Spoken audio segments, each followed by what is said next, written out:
Hello, welcome, and thank you for coming and listening to our podcast. My name's Lizzie, and this is Vendela, and we are both fantasy nerds and fantasy writers. And we decided we want to try to start a podcast about our writing and fantasy and historical interests. And this is a bit of an experiment as a first episode. So we're just going to chat a bit about our mutual interests, and if it's of interest to you, then hopefully it will bring joy and entertainment to someone. That's not just us, but yeah. I've actually got a question for you, or a prompt of potential discussion, which I've written down here in great detail. No, it's like 2 sentences. But basically, we've both established that we're writers or fantasy nerds, etc. But I like getting to know people outside of the sort of field of topics that we might cover here. And so I basically want to know that when you don't write, or nerd about fantasy and Vikings and history and all that, what do you do? Like, sort of, what is your personal history up till this point? You can be as vague or as detailed as you like.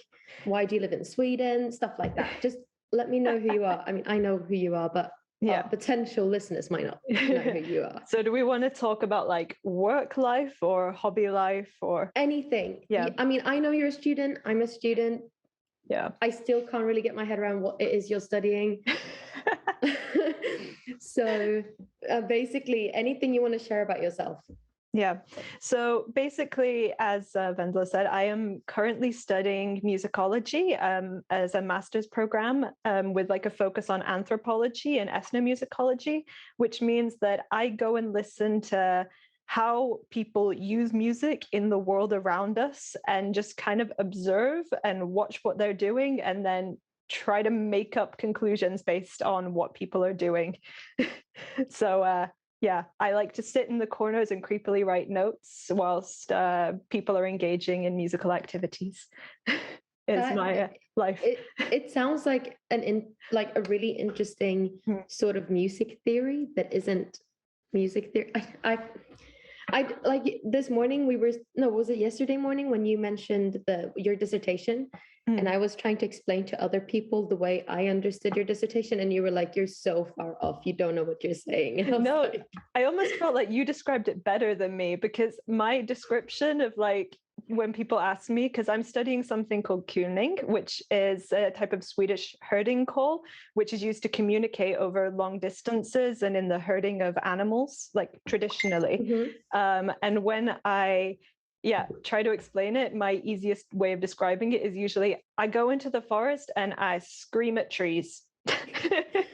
Which is actually a very good description or definition.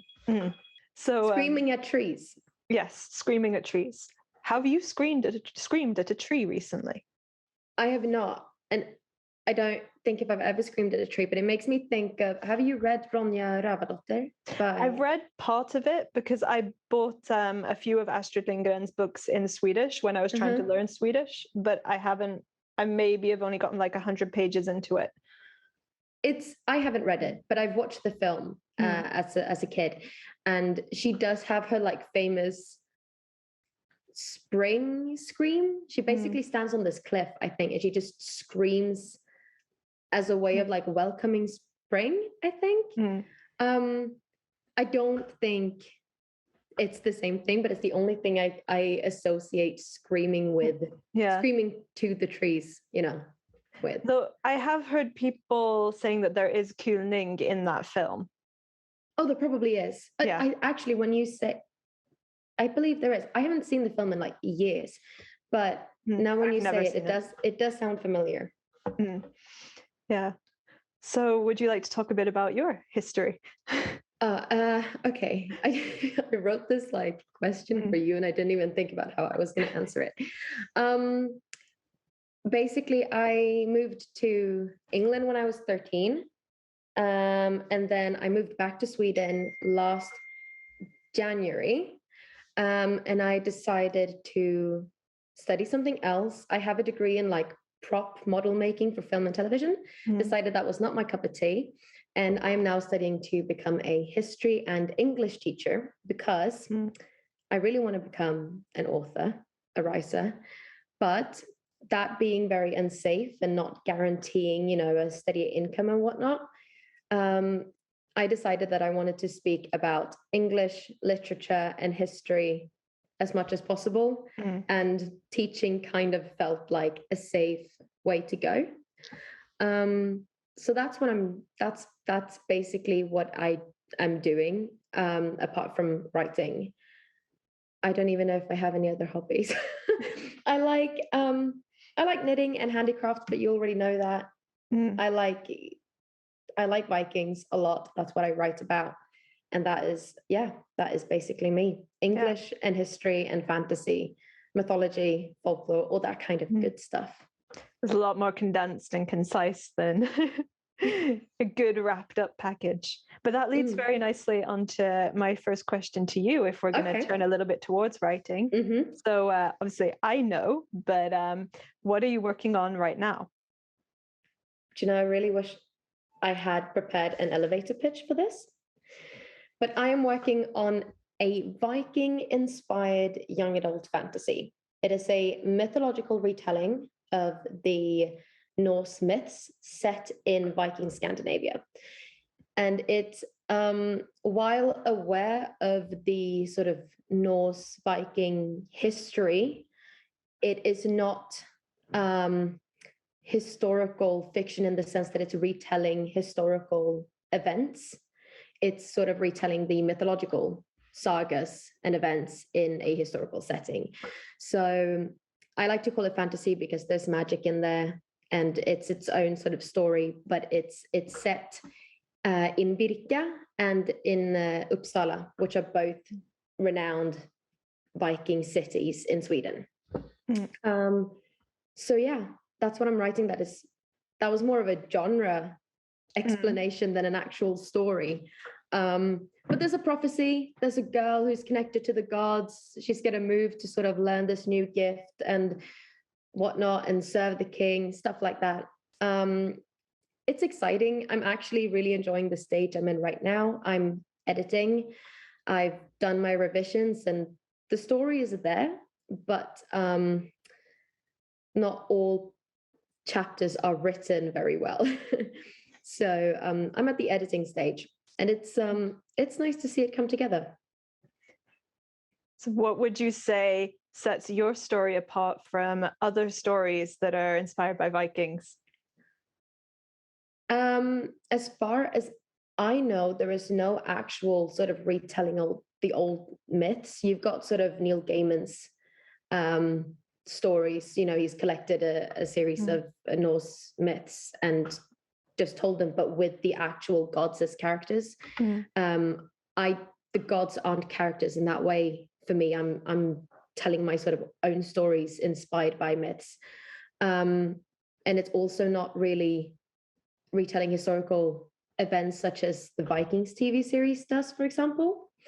And also it kind of has a woman at its center, which, let's be real, there isn't a lot of that. You've got Vikings, which is very much Ragnar and his sons with obviously they're awesome female characters. But they're side characters. Yeah, as awesome as Lagertha is, she's not the main character. Let's be real. And when it comes to The Last Kingdom, I mean, I made it through like the first 2 episodes of that and couldn't watch anymore. Do you know what? I make fun of that series. I love it in its own way, but I love taking the piss out of it as well, because there's just so many things that it's just, it's interesting. It's fun to watch, but I can't really take it seriously either. But again, that's a very male dominant series. You've got Uhtred and King Alfred and so on.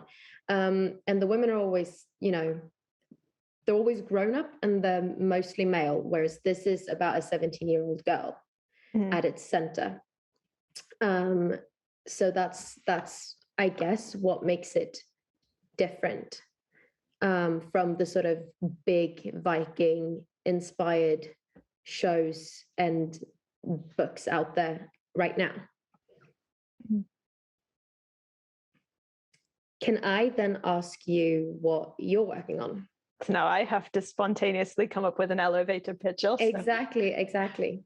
So mine is not based on historical events in that way. Mine is more traditional fantasy. So my world is made up, but it is effectively, I wanted to try to take a fantasy story, and then rather than having it about people exploring the world, I want to try to like make all the events come to the person. So it's a fantasy story, but it's set in one location.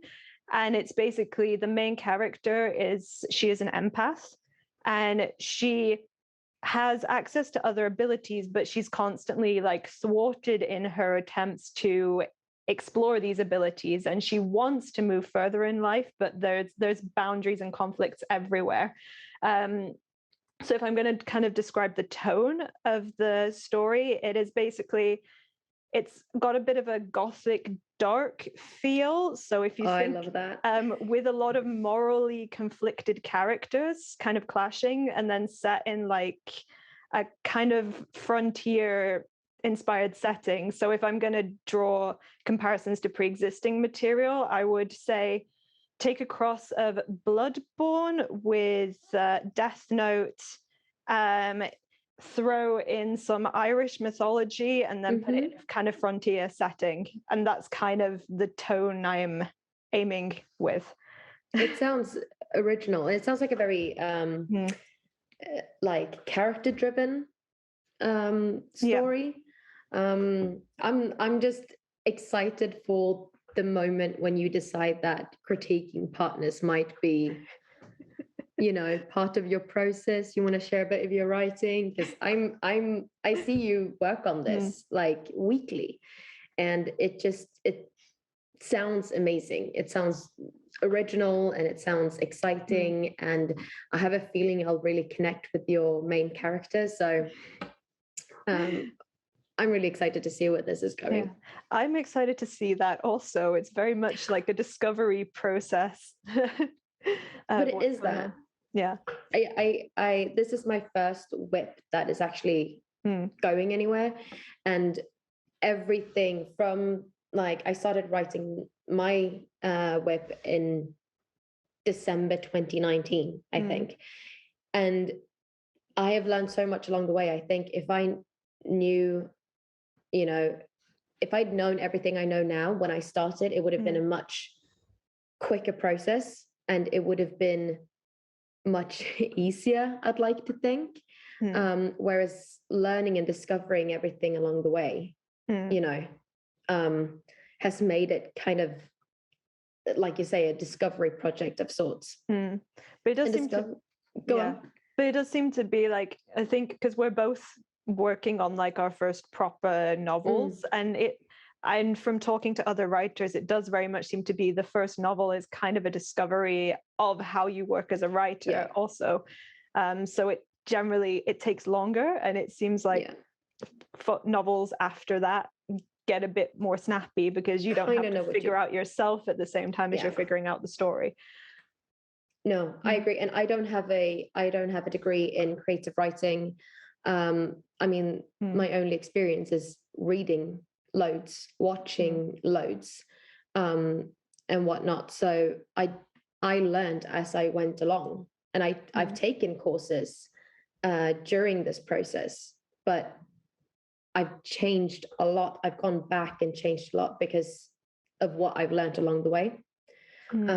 So yeah, definitely. I think writing your first novel is almost like taking a course in novel writing, you know, for future works.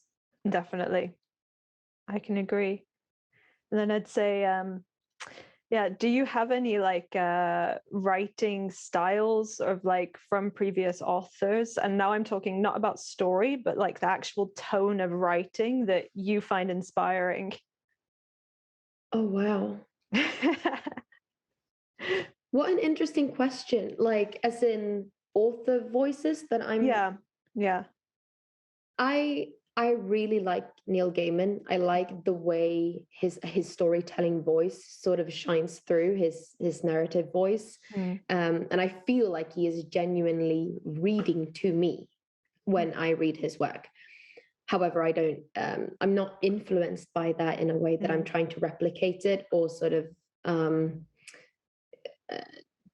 trying to achieve the same thing. But I do admire his author voice, because I think it's so clear through his work that it's his writing.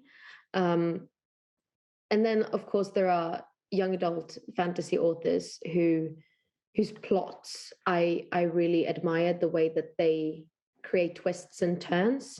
But I'm not sure that their voices as such influence me or inspire me in any way. It's more their stories and how they use world building and their inspiration, how that impacts their stories, and how they create really fast moving, character driven stories that inspire me.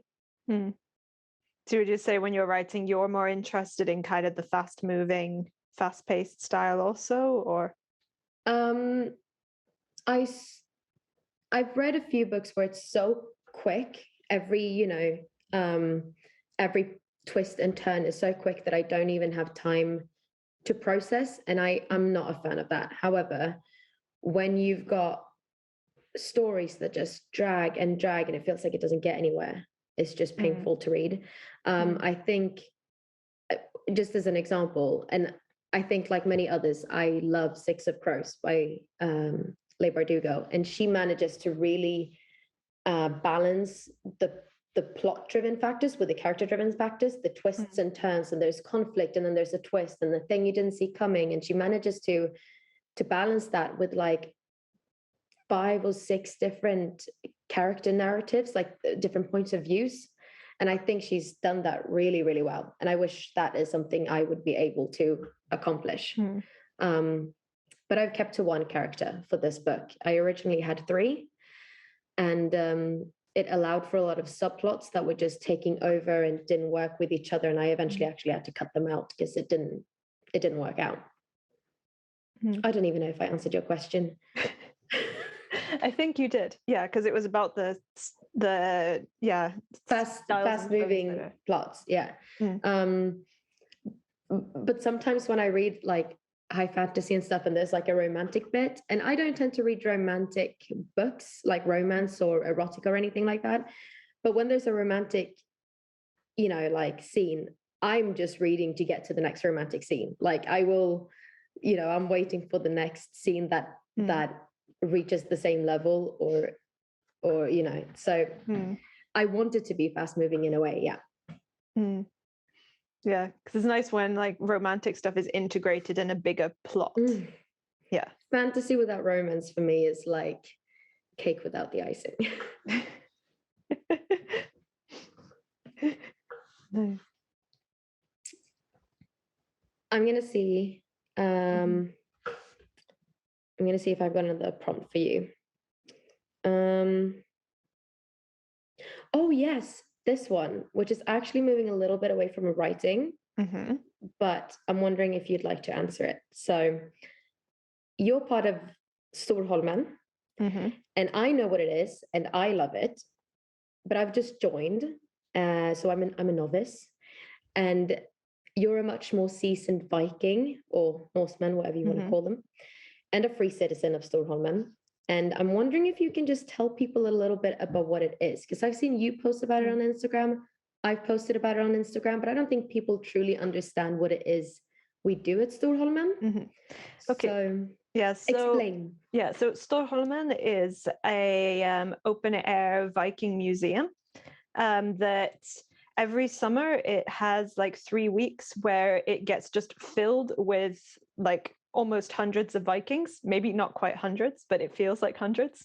And we live there during the summer, those weeks, and during the days we are open for visitors, and we demonstrate different kinds of Viking handcrafts and give different presentations and play music and just engage in general Viking life and just try to educate people what life actually was like during the Viking Age. Because I mean, a lot of people nowadays, when you say Vikings, they think, oh, ships, warring, going to raid towns, that was a small part of the Viking Age. But for most people were actually just farmers living normal lives in villages.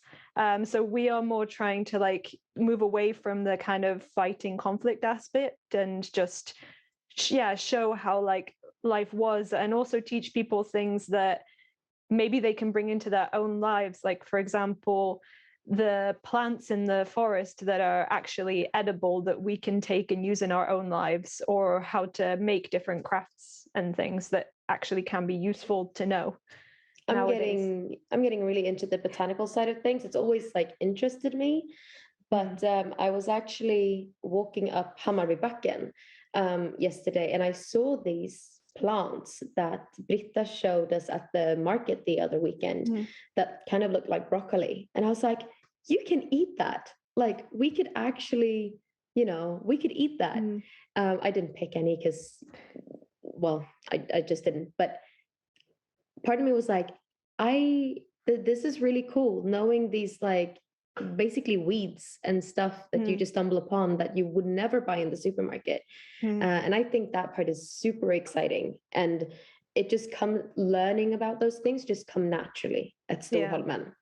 And then it becomes surprising, like how many plants you actually can just eat in the wild, and it's stuff that people like just kill and rip up from their gardens. And like in my old apartment, we had some chickweed growing outside the window, and chickweed is super, super tasty.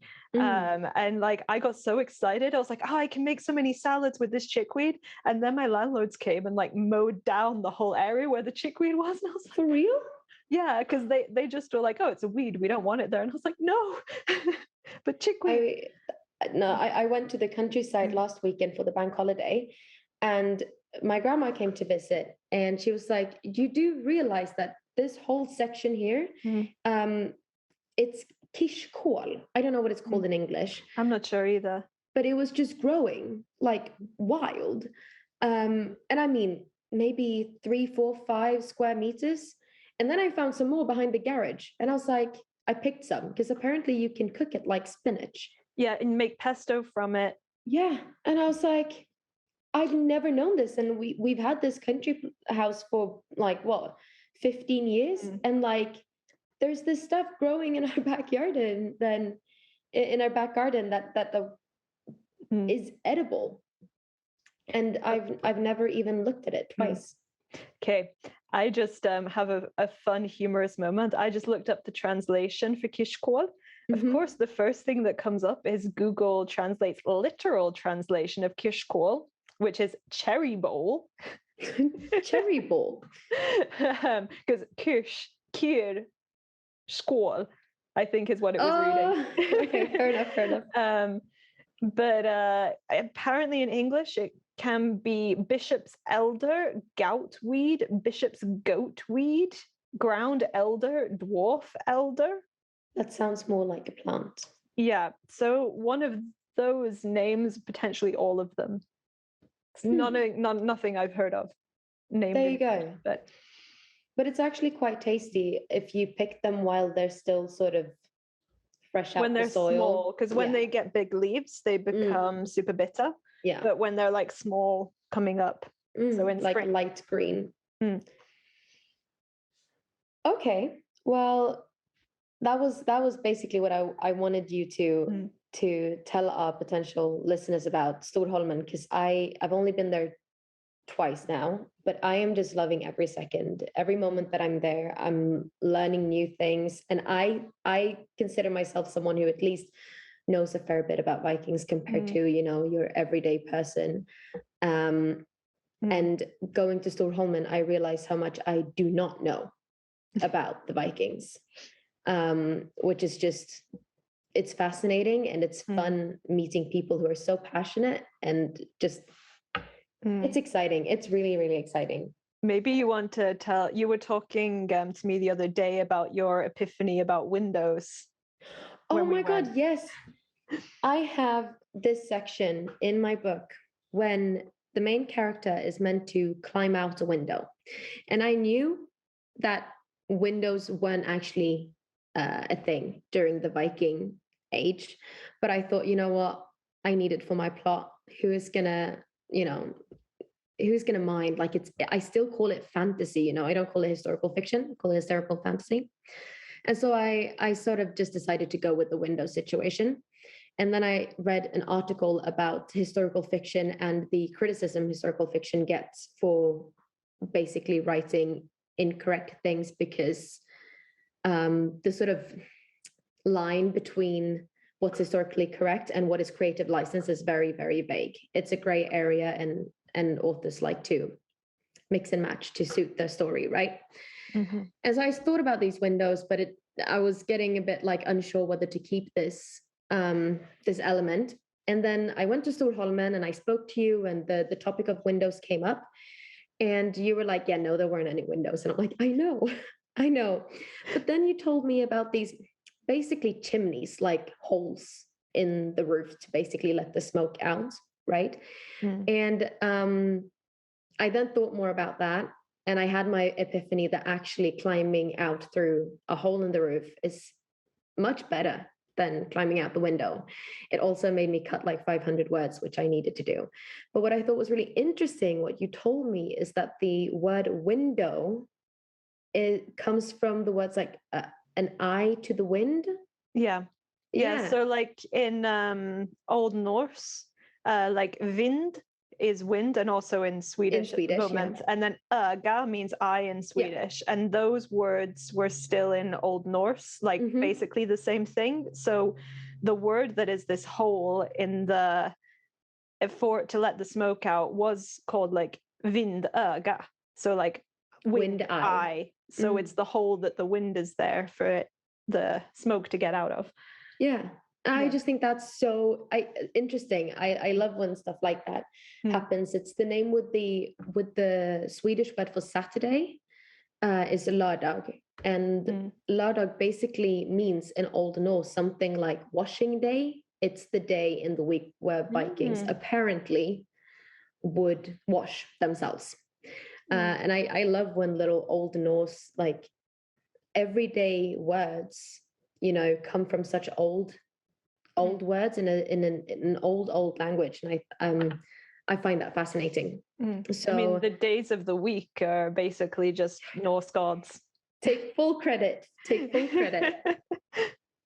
No, so that's super, super interesting, and having those little epiphanies at Storholmen is definitely it makes me more and more excited about Viking culture and Viking history, but it also helps me with my book writing, which is just is such an interesting process, really. Yeah. If we want to go back to some writing discussion. Yeah. Well, so what was your favorite fantasy series or series as a teenager?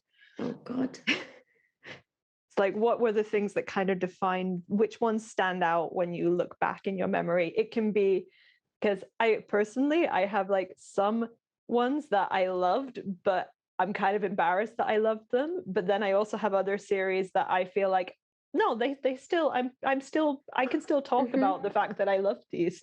So I'm like, what books did I read when I was younger? I think the first one that comes to mind is Harry Potter, but it kind of leaves a sour taste in my mouth now because of all the sort of controversial things surrounding the series. But I think that's the first fantasy series that I remember reading. And I remember when I first picked it up, and I remember the first page I read and the first chapter I finished and so on. And I think I was 9. But the series that I also remember really loving as a kid was the Chronicles of Narnia. Okay. But the bizarre thing is that I didn't read them until I turned like 21. But I watched the films, and I was just I mean, my mind was blown. I loved the films, like the Disney remakes. I love them so much that I was just like, oh, I love Narnia. I love Narnia. And keep in mind, they've only made 3 films. And I hadn't even read the books, but it was just so like, they really made an impact on me. And I don't really know why, but I think it's the whole sibling, family love situation. And it's such a rich world. I mean, it's vast. It's one of the classics. Yeah. And I just adore the Chronicles of Narnia, and I have now read them. And I wrote my dissertation in England about Narnia. I actually I compared symbols, animal symbols and color theory in children's fantasy. So I actually compared Harry Potter and the Chronicles of Narnia. So it was sort of the red and gold lion, Gryffindor and Aslan sort of thing, and then green and silver serpent, basically the winter witch or the evil witch from Narnia, and Slytherin. So it was really interesting dissertation to write, really, really interesting. So naturally I had to read the books for that dissertation. That sounds super fascinating. It was really interesting and fun research, actually. Yeah, it's always super fun when you can like combine bits of like your kind of nerdy side interests into official essays. Like I just finished writing an essay where I was studying how we experience musical performance in written literature. So I was looking at, I took like a few pages from the Wheel of Time series where one of the main characters is walking through a camp and there's a lot of different musical activities going on, and then it turns into a song that is written in prose.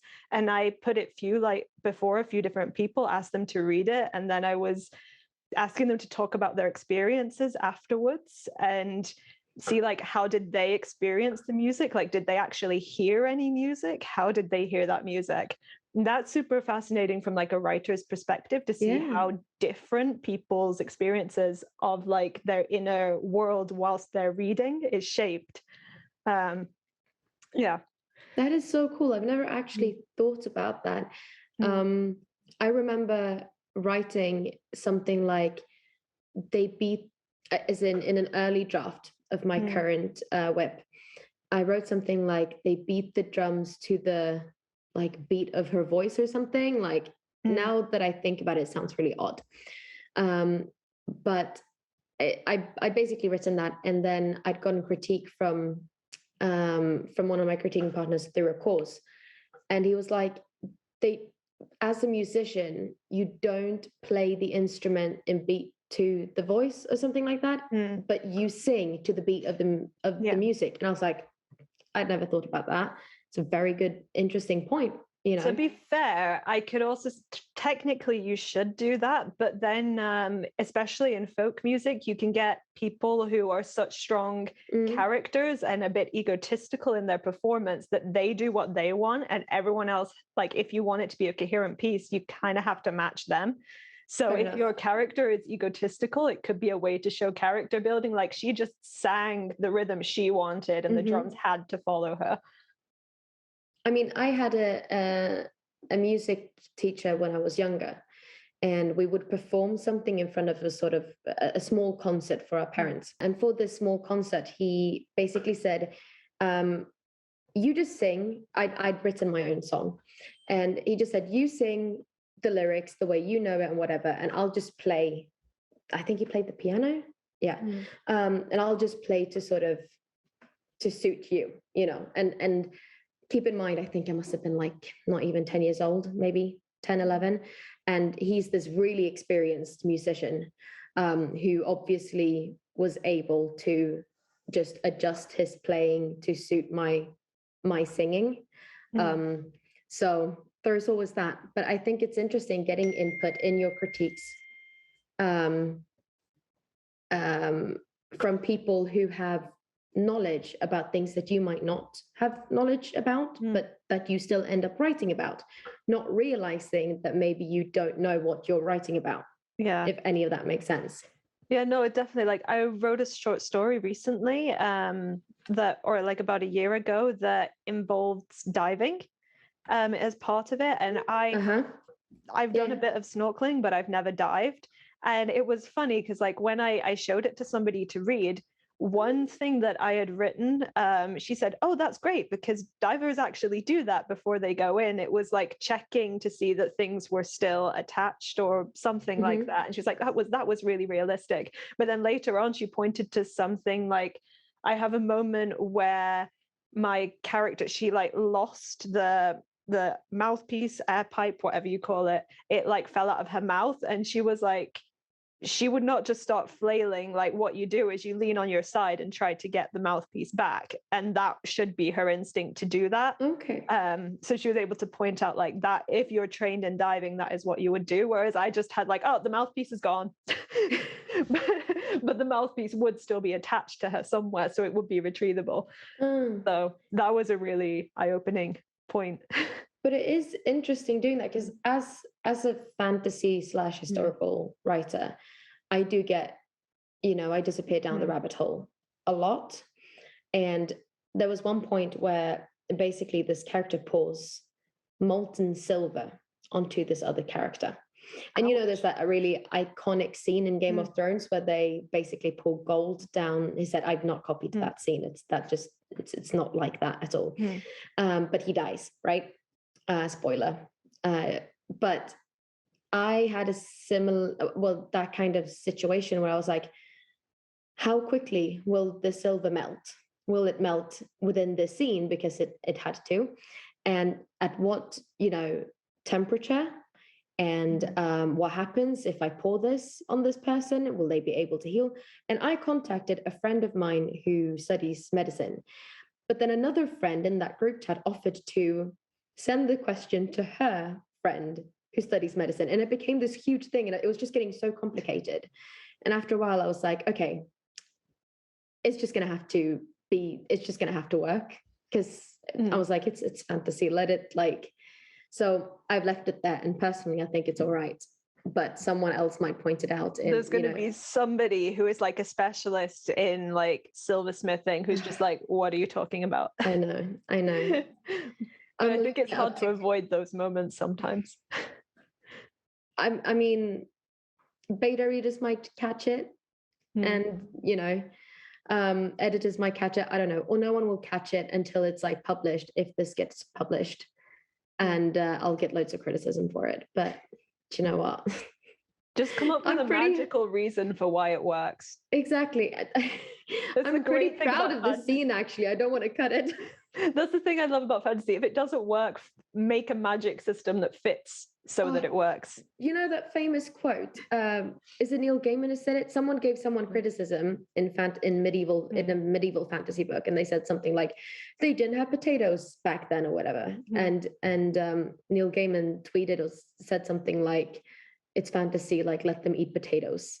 It's this famous quote. I don't know exactly how it goes, but I read I'm now editing my book, and I stumbled upon that, like they were selling potatoes, and I was like, no, they weren't. Cross that out, because we didn't have potatoes in Sweden back then. Wonder if it's from like, there's so many references to potatoes in Lord of the Rings, so people just think fantasy potatoes. Oh my God, yes, there is. Yeah. I think potatoes are such a huge part of British cuisine that you think they're native. You can't imagine a world without potatoes, right?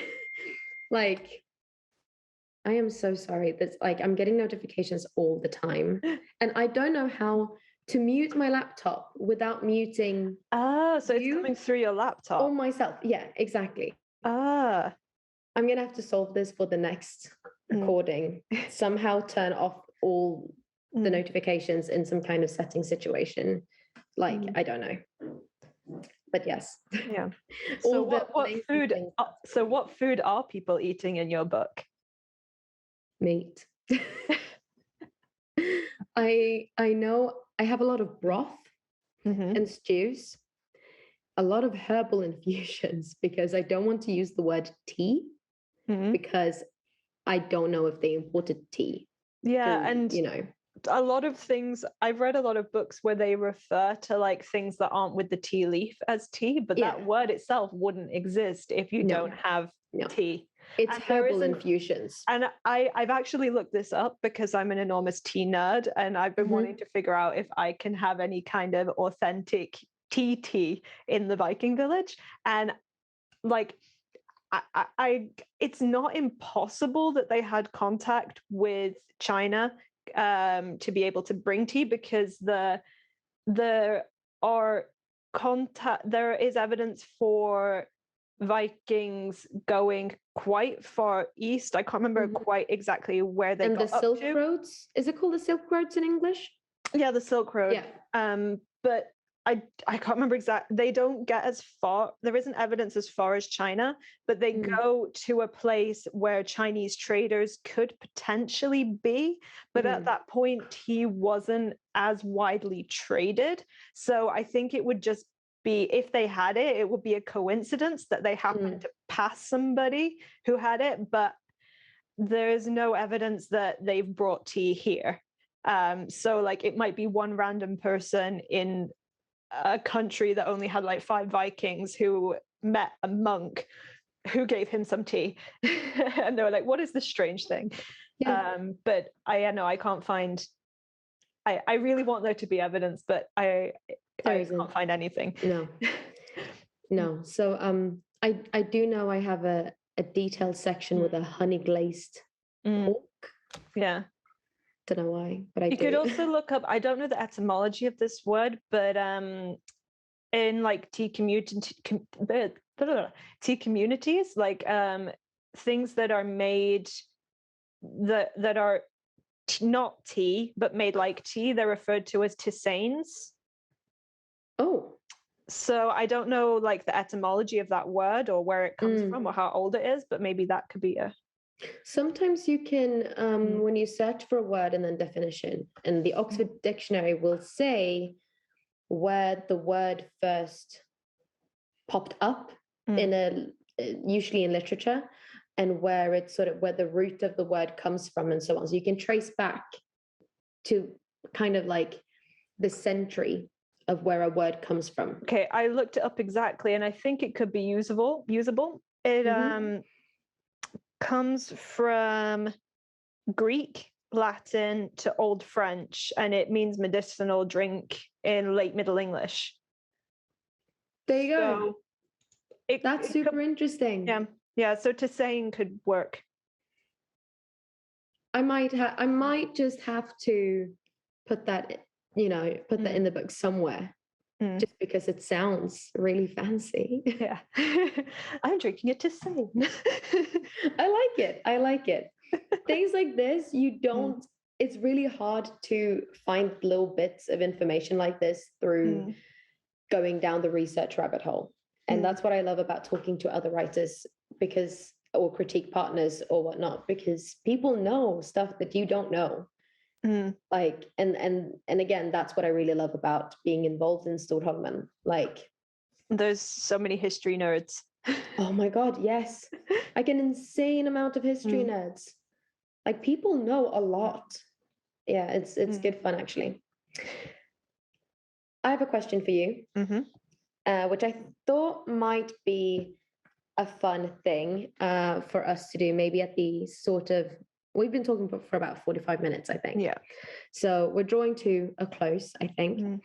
And so I was wondering if you would give a book recommendation. I was wondering if there's maybe something we can do at the end of each episode, a fun thing to like recommend something to our listeners.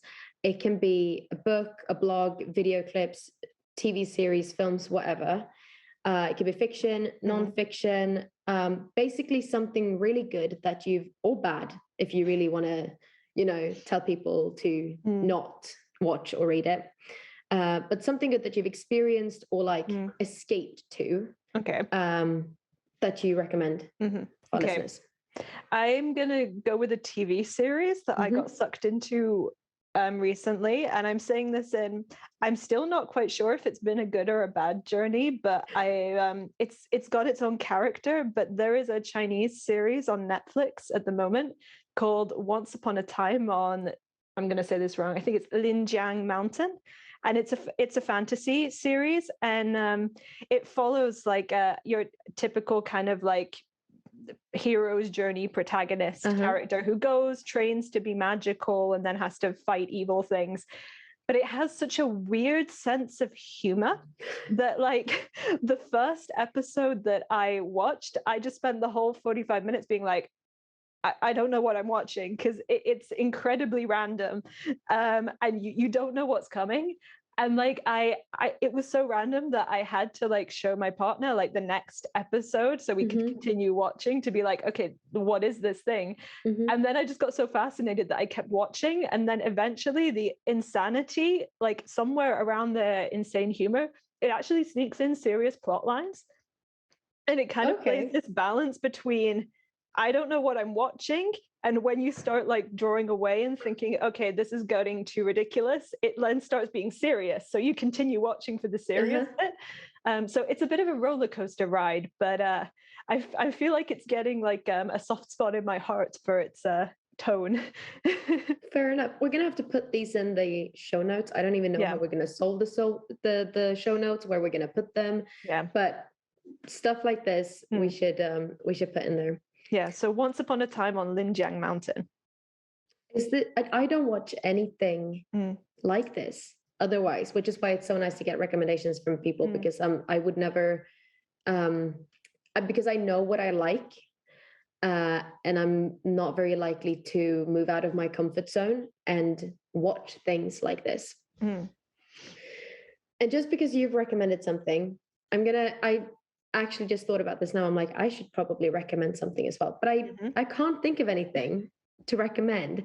The thing I've been watching recently is Vår tid är nu, which basically translates to Our Time Is Now. But I looked on IMDb, and it's actually just called The Restaurant in English, which is a terrible title for a TV series. It is Swedish. It's one of the big budget TV series in Sweden. It follows a family and the restaurant after the Second World War. So it's more historical than anything. But seeing as I don't know how available this series is outside of Sweden, I'm going to go ahead and recommend/not recommend The Northman.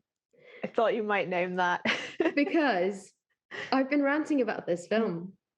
I think we can almost have a separate podcast session just on this film. Do you know what? Can you not just go and watch it so that we can compare thoughts somehow? Like, because I think I've like the amount of times I've ranted about this film, I think I could speak for like 2 hours. But I do recommend people go watch it, because it is quite an experience, because you sit there like just with like a floating, question mark above your head, being like, what the hell am I watching? But so I didn't like it. I didn't think it was a good film, but I do want people to watch it so they can share my, not anger, but share my feelings about this film, because it is funny. I will say though, even if the film is not good, if you appreciate a shirtless Alexander Skarsgård, then maybe that's enough to motivate you to go see it. Because I was like, why would people go watch this? And Diane was like, on a morning Zoom, she's like, well, was Alexander Skarsgård topless? And I was like, well, yeah. She was like, well, there's your selling point. And she was like, I would go watch it. And I was like, well, fair enough. So with that, Yeah. Okay, so that's going to be my mission. Like, I'm going to try to watch that film. And then our second episode, we can have a rant about The Northman. Definitely. But yeah, should we try and round off? Yeah, I think so. Yeah. So thank you, whoever's made it this far, for listening. And I hope you found something of worth. And if there's anything you would like us to talk about more in the future, or talk about less, we're definitely open to feedback. Yeah. It's the potatoes. Nobody wants to hear about potatoes. I know, right? In the meanwhile, I think we need to figure out how we're actually going to upload this or edit it. I don't know. this whole thing is an experiment on its own. Mm. We don't have a name. I'm thinking at the moment just to refer to it as the Nameless Fantasy Podcast or the Nameless Writers Podcast. Like it has no name. The Nameless One. Maybe we can do like some fun pun on it. Yeah, I actually heard this is an old friend from like when I was a kid whose brother had a band who were going to perform at this concert thing. And they were like, in order to put you in the program, we need your band name. And they were like, we don't have a band name. And he was like, he just put them down as the Name Losers. I don't know how true this is because I heard this like 20 years ago. But no, that doesn't make sense. I'm only 23. But 15 years ago. But I think it makes for quite a funny story. But yeah, we need to think of a title for this podcast if we're going to keep going. We're open to suggestions. I guess depends if we have to come up with one before we upload. I was going to say we're going to have to think of something before we actually upload this. Yeah. Well, maybe we should put something out in our Facebook group, in our writers group, and see what people brainstorm like during one of our morning sessions. Yeah. I at least thought this was a really interesting talk. I had fun. And I learned stuff as well. Yeah. I hope other people found it as entertaining and as educating as I did. Yeah. But yeah. Yeah. Thank you very much again, and hopefully see you next time. Definitely.